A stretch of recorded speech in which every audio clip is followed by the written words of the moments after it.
produkcija Medijske vile.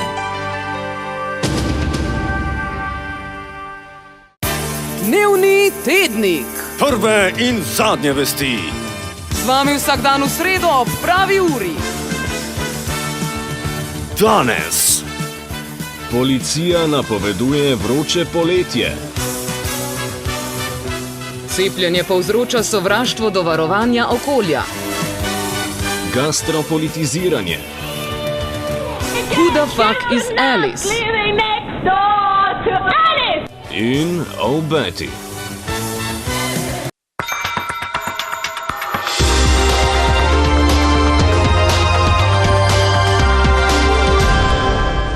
Pozdravljeni, nocoj bova z vami Elena Ščiješ In Edo Spuca. Zdravo.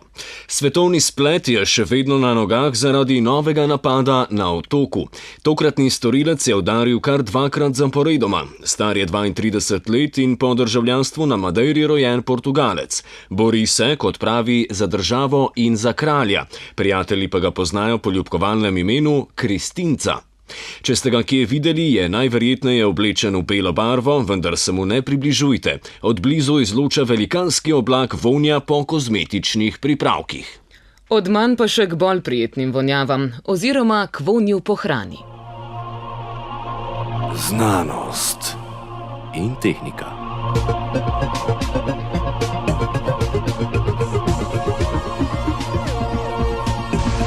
As you can imagine, technique is everything. Gastronomski svet je napadel nov fenomen. Potem, ko je vodja Filipinov Duterte napovedal, da bo s kisom in soljo pojedel nekaj lokalnih islamistov, ker so mu zbijali rejtinge, je trend preskočil tudi v mednarodne vode. Politični analitiki so fenomen poimenovali gastropolitika, kar v praksi pomeni gole grožnje in spodbujanje k nestrpnemu dialogu in ciničnemu odnosu do svetovne prehrane. Gastrogrožnje pa so se razmahnile tudi po Balkanu. V petek je Aleksandar Vučić napovedal banket s Kitarovićevo.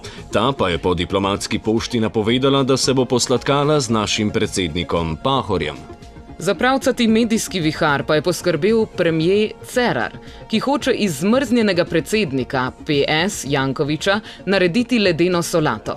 Janši pa je sporočil, da zanj kisa ne potrebuje, ker je sam Ivan kisel zadosti. Te besede je premier že vzel nazaj iz javnosti. Vodja SDS Janša se je zavil v molk, K. Erjavec in D. Rupel pa sta zavila v bližnji bife, kjer sta oba pojedla rogljiček. Toliko.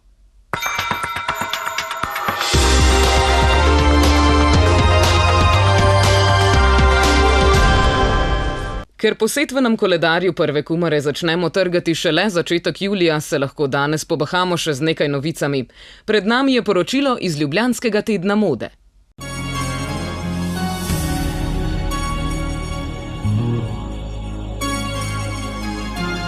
Šport.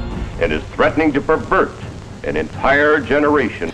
Po Hugo Bossu in njegovih dizajnih za SS-ovce kaj tako drznega v modnem svetu še nismo videli. Slovenska policija se je za sezono pomlad-poletje opremila z novimi polo majčkami. Če ste se spraševali, zakaj je policija tako redko na mestu zločina, ko jih potrebujemo in zakaj medtem pišajo kazni kolesarjem, ki se vozijo nasprotno smer, smo zdaj spregledali. Zadnjih 5 let so se pri policiji namreč ukvarjali z modno linijo. Naslednja 5-letka pa bo zahtevala izvedbo še v praksi. Letošnje poletje bo torej vroče zaradi večne klasike, polo majice, športno elegantnega videza, blond pričesk in štajerskega naglasa. Toliko iz Fashion Weeka iz prestolnice.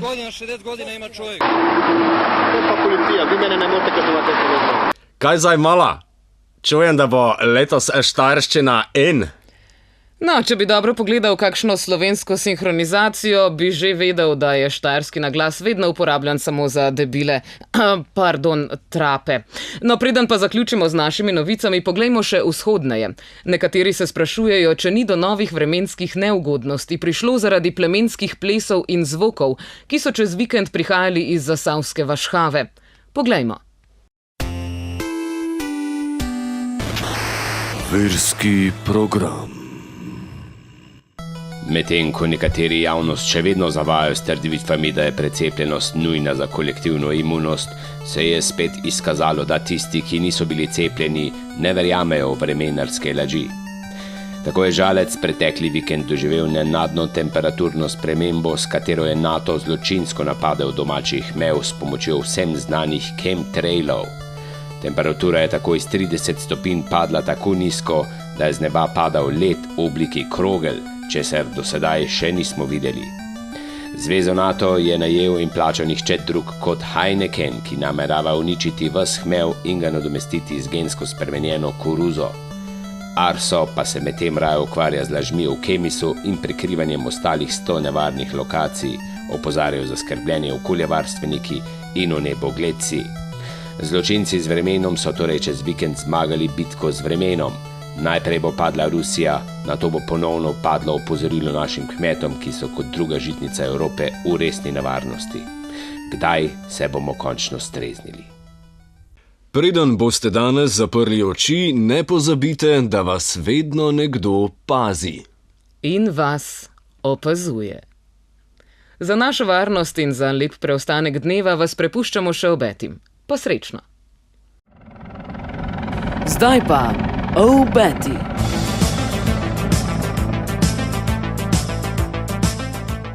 Cerkev in država sta še vedno ločeni. V gozdnih površinah v Radovljici zmaguje ljubljanska nadškofija z 21.000 hektarji.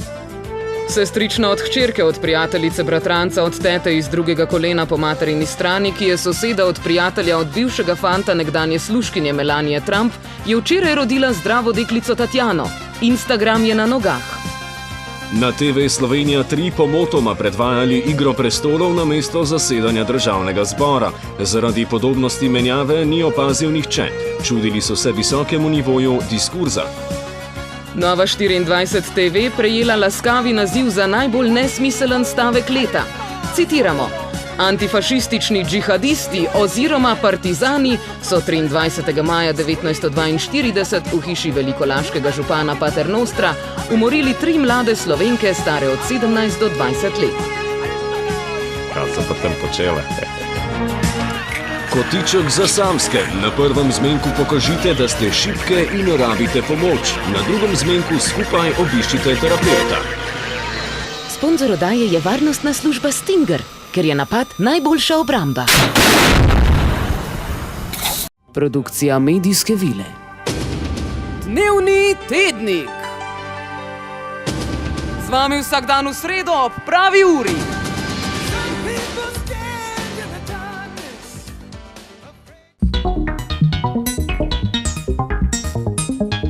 Radio Televizija Študent.